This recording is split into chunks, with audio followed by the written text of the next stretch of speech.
5월 6일 수요일 아침입니다. 오늘 본문은 요한복음 12장 1절에서 11절이 되겠습니다. 요한복음 12장 1절에서 11절입니다. 신약성경 167면이고요. 오늘 저녁 7시는 수요일 저녁 예배로 교회에서 또 실시간 영상으로 여러분 만나도록 하겠습니다.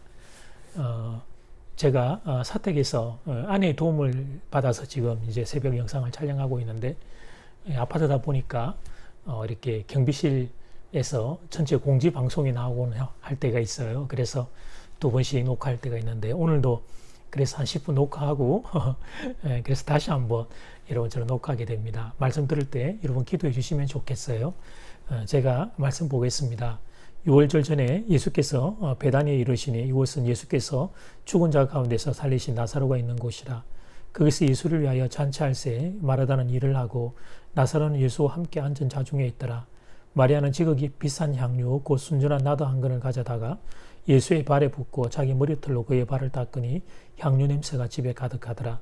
제자 중 하나로서 예수를 잡아줄 가룟 유다가 말하되 이 향유를 어찌하여 300데나리온에 팔아 가난한 자들에게 주지 아니하였느냐 하니, 이렇게 말하면 가난한 자들을 생각함이 아니요 그는 도둑이라 동괴를 맞고 거기 넣는 것을 훔쳐감이러라.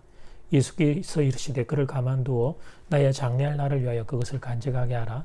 가난한 자들은 항상 너희와 함께 있거니와 나는 항상 있지 아니하리라 하시니라. 아멘. 말씀의 제목은 향유사건입니다. 한국과 덴마크의 교류를 위해 있으신 고 김용환 목사님이란 분이 계십니다. 덴마크는 지리적인 위치가 북극에 가깝고 일주량도 우리와 비교가 안 될 정도로 적습니다. 지하 자원도 없고 또 강한 바람 때문에 나무도 살기 힘든 불모의 땅입니다. 그런데 그런 나라가 우리보다 잘 사는 데는 그만한 이유가 있을 것이라 생각해서 목사님께서 3번이나 그 나라를 다녀오셨습니다. 목사님께서 다녀오신 뒤에 이제 한국 땅에 지인들에게 들려주신 덴마크의 이야기 중에 하나입니다. 식당에 가서 식사를 하는데 마음에 깊이 박히는 말이 있었다고 합니다. 예전에도 수없이 들었지만 이상하게도 그날은 가슴속 깊이 그 단어가 박혔다고 해요. 그들의 말로 탁입니다. 제가 이렇게 발음은 잘 모르겠어요. 저도 글을 보고 읽는 거기 때문에 우리말로 번역하면 감사합니다 그런 뜻이라고 하네요. 저분이 왔다 가면서 탁, 커피를 가져오면서 탁, 식사하는 동안에도 이렇게 지나가면서 탁이라는 말을 몇 번이나 하는지, 김 목사님은 이들의 이 감사의 언어의 습관이 이들이 잘 사는 이유구나 하는 것을 깨달았다는 거예요. 그래서 목사님이 이 비결을 배워와서 한국에서 감사를 실천하려고 하는데 그게 잘 안 된다는 거예요. 감사가 한 개인과 한 공동체가 축복을 받아 누릴 수 있는 비결임을 알기에 그렇게 살려고 하는데, 그런데 그게 뜻대로 안 된다 하는 거예요. 이거를 보면 제가 깨달은 사실이 있습니다. 그래서 여러분, 우리가 주변에 누구든지 감사하는 분이 있으면 그분이 얼마나 성숙한 분인지 알 수 있다는 사실입니다. 첫 번째, 예수님께 감사를 표현한 한 가정. 예수님께 감사를 표현한 한 가정. 6월절 여세전에 예수님이 베다니를 찾으십니다. 그곳은 죽은 자 가운데서 다시 살아난 나사로의 집이 있는 곳이었어요. 그리고 그곳에서 잔치가 벌어졌습니다. 성경은 그 잔치의 성격이 뭔지를 우리에게 보여주는데요. 2절 상반절에 거기 예수를 위하여 잔치할새라고 기록하고 있는 것을 통해 죽은 나사로, 그 나사로 다시 살리신 예수님에 대한 감사를 표현하는 잔치였구나 하는 것을 알게 됩니다. 그런데 여러분, 이 대목에서 저는 역시 참 나사로 가정이구나 라고 감탄을 하게 돼요. 혹자는 당연한 일 아니겠냐고 반문할 수 있겠지만, 살아가는 여러분, 당연한 일이 아닙니다. 죽을 목숨을 살려주었다고 감사의 마음을 표현하기 위해 잔치를 벌이는 거 쉬운 일 아닙니다. 왜 그렇습니까? 그렇습니다. 사람이란 존재는 화장실 들어가기 전과 화장실에서 나온 이후의 입장이 달라지는 존재이기 때문이에요. 그리고 사람은 각자 다 자기 살기에 바쁜 그런 인생들 아닙니까? 감사 인사 드리고 싶고 고마움의 신세를 갖고 싶은 마음이 굴뚝이어도 사람 다 각자 자기가 살기에 바쁘다 보니 그렇게 돌아볼 여유가 없습니다. 우리가 어버이의 날, 부모님의 날과 스승의 날을 5월달에 마주대하고 있지만 참 돌아보는 것이 쉽지 않아요. 그러므로 감사의 마음의 표현을 하기 위해서 그분을 위해 잔치를 벌이는 것은 쉬운 일이 아닌 것을 알게 됩니다. 거기다가 당시 예수님은 유대 종교 지도자들에게 수비령이 내려진 상태였어요. 여러분, 앞장의 마지막 절에 요한복음 11장 57절 말씀을 보면 이는 대제사장들과 바리새인들이 누구든지 예수 있는 곳을 알거든 신고하여 잡게 하라 명령하였습니다. 예수님은 요 주의 인물로 수비령이 내려진 상태였습니다. 그러므로 예수님을 신고하지 않고 오히려 예수님을 숨겨주게 되면 같은 벌을 받을 수 있는 상황이었어요. 베다니는 예루살렘에서 가까이가 한 5리쯤 됩니다. 대략 2km 정도 된다는 의미지요. 예루살렘에서 일어나는 일은 베다니에도 거의 대부분 그대로 전달되었어요. 그렇다면 사랑하는 여러분, 이런 시대적인 분위기 속에서 예수님을 위해 잔치를 벌리는 것 여러분 같으면 할 수 있겠습니까? 목숨을 살려준 건 감사하지만 잔치를 벌리면 또다시 목숨을 걸어야 하는 형국인데, 심지어 우리 가족 모두의 목숨을 걸어야 되는 형국인데 그렇게 하겠습니까? 역설적이지만 그래서 알게 됩니다. 예수님이 왜 나사로 가정을 그렇게 사랑하셨는지. 나사로 가정은 그들은 자신들의 목숨을 걸고서 예수님께 감사를 표현합니다. 십자가 지시기 전에 그 외로운 순간, 그래서 예수님은 다른 곳이 아니라 나사로 가정을 찾으신 겁니다. 많은 이들이 주님을 핍박하고 잡아 죽이려고 하는 시점에 주님께 받은 은혜를 감사하던 가정, 그 가정이 나사로 가정이기 때문입니다. 주님 안에 사는 여러분, 저는 여러분이 예수님이 더 찾고 싶은 분들 되기를 바랍니다. 나사로 가정같이 주님이 찾고 또 찾고 싶은 가정이 되기를 바랍니다. 비결은 간단합니다. 그것은 주님의 은혜에 감사를 표현하는 것입니다. 이 원리는 사람과 사람과의 관계에서도 동일합니다. 여러분도 찾아가고 싶은 사람이 있고 그렇지 않은 사람이 있을 거예요. 내게 받은 은혜는 기억하지 않고 나를 향해 그렇게 불만이 많은 사람을 향해 여러분 찾아가시겠어요? 만약 그렇다고 대답하는 이가 있다면 그 사람은 거짓말하는 겁니다. 반대로 여러분, 우리가 찾아가고 싶은 사람은 어떤 사람입니까? 내가 준 것, 작은 것이지만 그걸 고마워하는 사람입니다. 별것 아닌데 정말 작은 것이었는데 그걸 감사해하는 사람은 찾아가고 싶고 또 찾아가고 싶습니다. 똑같은 거예요. 예수님과 우리의 관계도 똑같은 겁니다. 옛 신앙의 선배들이 썼던 표현 중에 이 한자 사자성어입니다만 은상가은이라는 표현이 있습니다. 은혜 위에 은혜, 그런 말이에요. 은혜 위에 은혜가 더한다 하는 거죠. 은혜를 아는 이 위에 은혜가 더한다. 쉬운 말로 표현하면 하나님 주신 그 은혜가 은혜인 줄 알고 감사의 마음들을 표현하는 이들 위에 은혜가 더하게 된다는 그런 의미입니다.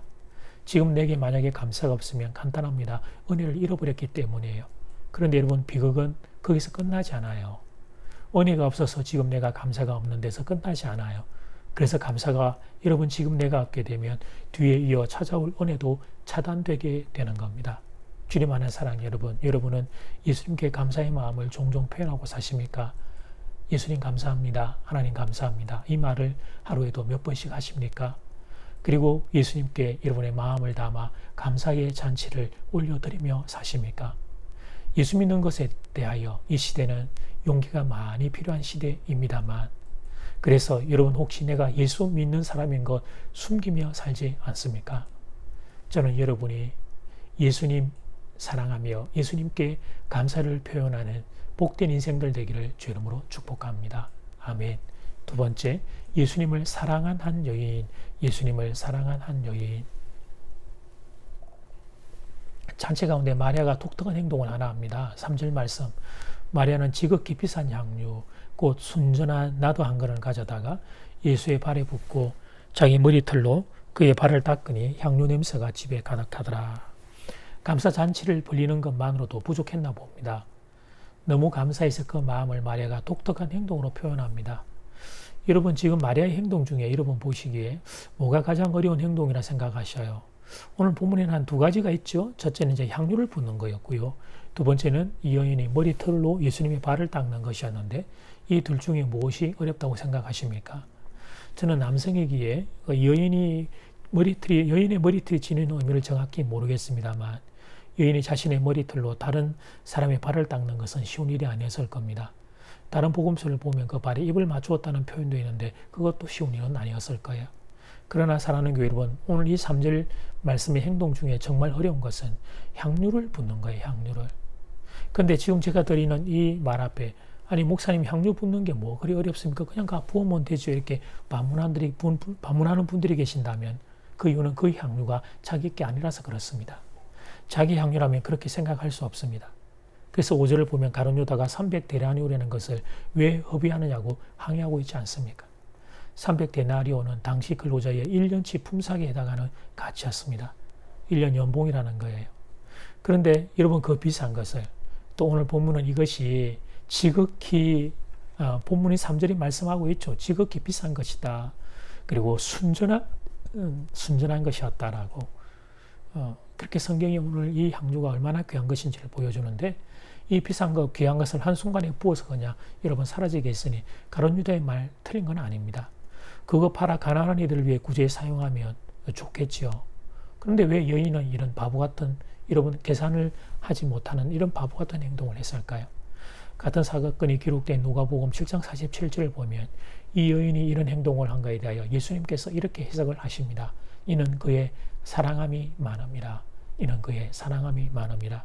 그렇습니다. 예수님을 사랑하기 때문에 그런 겁니다. 사랑하면 자꾸 주고 싶기 때문이에요. 사랑에는 반드시 낭비의 요소가 들어가기 마련입니다. 사랑하는 사람들 사이에서 오고 감을 다른 사람의 눈에 보면 낭비하는 것처럼 보이게 된다는 거예요. 제가 주일 예배에 여러분에게 들려드린 적이 있는 라디오 이야기의 한 토막을 다시 한번 들려드립니다. 제목은 남의 자식이나 내 자식이나입니다. 한 주부가 보낸 글입니다. 딸의 남자친구가 어느 날 립스틱 하나를 들고 와서 선물이라고 내놓더라는 거예요. 그런데 가만히 살펴보니 이게 명품이에요.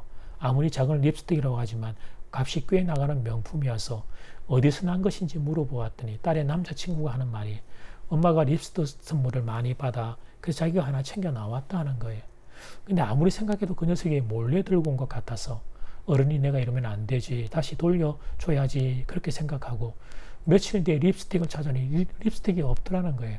알고 보니 이번에는 자기 아들이 여자친구 준다고 몰래 가져갔더라는 거예요. 그래서 글의 제목이 남의 자식이나 내 자식이나 였습니다. 사랑하는 여러분, 지금 제가 이 이야기를 들려드리는 의도를 아시겠죠? 그렇습니다. 사랑하면 눈이 멀게 됩니다. 자꾸 갖다 주고 싶어지게 돼요. 주고 또 주어도 아깝지 않습니다. 사랑하면 낭비하게 되어 있습니다. 자녀들 위해 주고 또 주어도 부모들은 아깝지 않아요. 한국의 부모들은 바보예요. 주고 나서 미안하다 그래요. 더 좋은 걸 못 줘서 미안하다고 말하죠. 그게 바로 사랑입니다. 근데 여러분, 이 여인이 예수님을 그렇게 사랑했던 겁니다. 복음서를 보면 예수님이 과부의 2렙돈 드리는 걸 칭찬하신 적이 있어요.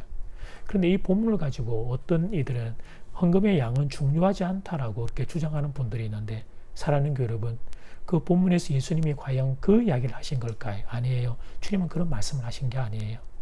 그때 여러분, 과부에게서 2렙돈은 그녀의 생활비 전부였어요. 주님은 과부의 그 마음을 보신 거예요. 과부가 자기가 가지고 있는 전부를 다 드린 그 마음을 보시고 칭찬하신 겁니다. 그런데 우리는 이 말씀을 보면서, 그러니까 여러분, 우리가 부유한 이든 또 여러분 가난한 이든 우리의 자리에서 우리도 우리의 전부를 드리는 그런 마음으로 드려야 되겠다 교훈을 받지 않고 헌금의 양은 중요하지 않다는 쪽으로 이렇게 왜곡시키려고 하는 거예요. 그런데 정말 그렇습니까, 여러분? 예수님을 정말 사랑하는 마음이 있다면 그 말씀을 그렇게 해석할 수 있겠습니까? 사랑하는 여러분, 오늘 본문의 마리아를 통해 배우는 분명한 사실이 하나 있습니다. 그것은 예수님을 사랑하는 만큼 드리고 싶다는 거예요. 사랑하면 아깝지 않다는 거예요. 더 좋은 곳으로 더 많이 드리고 싶다는 거예요. 그것이 예수님을 사랑하는 마음입니다. 말씀을 정리할까 합니다. 사랑하는 여러분, 오늘 제가 헌금에 대하여 설교를 하는 게 아닙니다. 다만 우리가 우리의 마음을 한번 정직하게 들여다보자 하는 거예요. 내가 예수님을 얼마나 사랑하는지, 아니 내가 예수님을 사랑하기는 하는지 그 마음을 들여다보자는 거예요. 여러분, 오늘 주님이 이 여인의 행동을 다 받고 계신 것은, 여러분, 주님이 이제 십자가 지시기 전에 이 여인이 주님의 이제 장례를 준비하는 그리고 그 여인의 주님을 향한 깊은 사랑의 마음을 주님도 귀하게 받아주고 계시는 거예요. 사랑하는 교우들이여, 예수님 여러분 사랑하십니다. 여러분 사랑하셔서 목숨도 아끼지 않고 내어주셨습니다. 전부를 다 주셨고 하나도 아까워하지 않으셨습니다. 그렇다면 사랑하는 여러분, 우리는 예수님을 얼마나 사랑하고 있습니까? 바라기는 오늘 말씀을 들으며 주님 앞에 이 여인처럼 주님을 향하여 우리의 마음에도 이렇게 순전한 깊은 주님을 향한 온전한 사랑들이 회복되기를 간절히 소원합니다. 아멘. 기도드리겠습니다. 본문에서 하나님 감사를 표현한 가정을 봅니다. 감사. 하나님, 감사는 은혜를 아는 이들의 고백이요. 또 감사는 하나님, 그래서 뒤에 더 많은 은혜를 불러오게 되는 마중물과 같은데 감사를 잃어버리고 삽니다. 하나님 주신 은혜 감사를 잃어버리고 삽니다. 하나님 감사합니다. 예수님 감사합니다. 성령님 감사합니다. 아버지 하나님, 성도들 고백할 때 은혜 위에 은혜를 더하여 주시옵소서. 그리고 예수님을 사랑한 한 여인 마리아를 봅니다. 주님 그 귀한 것 주님을 향하여 드림이 아깝지 않았습니다. 주님을 사랑하는 마음을 몰랐던 이들은 그 옆에서 계산하기에 바빴습니다. 그런데 여인은 주님께 드림이 아깝지 않았습니다. 주님, 우리도 주님을 향하여 이 마음이 있기를 소원합니다. 주님을 사랑하는 우리의 마음의 중심이 있어 더 드리고 싶고 더 드리고 싶은 마음이 주님 우리 가운데 살아있는 예수님 더 많이 사랑하는 모든 성도들 될 수 있게 은혜 더하여 주시옵소서. 예수님 이름으로 기도드립니다. 아멘. 하늘에 계신 우리 아버지여, 이름이 그렇게 여김을 받으시오며 나라가 임하시오며 뜻이 하늘에서 이루어진 것 같이 땅에서도 이루어지이다. 오늘 우리에게 일용할 양식을 주시옵고 우리가 우리에게 죄 지은 자를 사하여 준 것 같이 우리 죄를 사하여 주시옵고 우리를 시험에 들게 하지 마시옵고 다만 악에서 구하시옵소서. 나라와 근세와 영광이 아버지께 영원히 있사옵나이다. 아멘.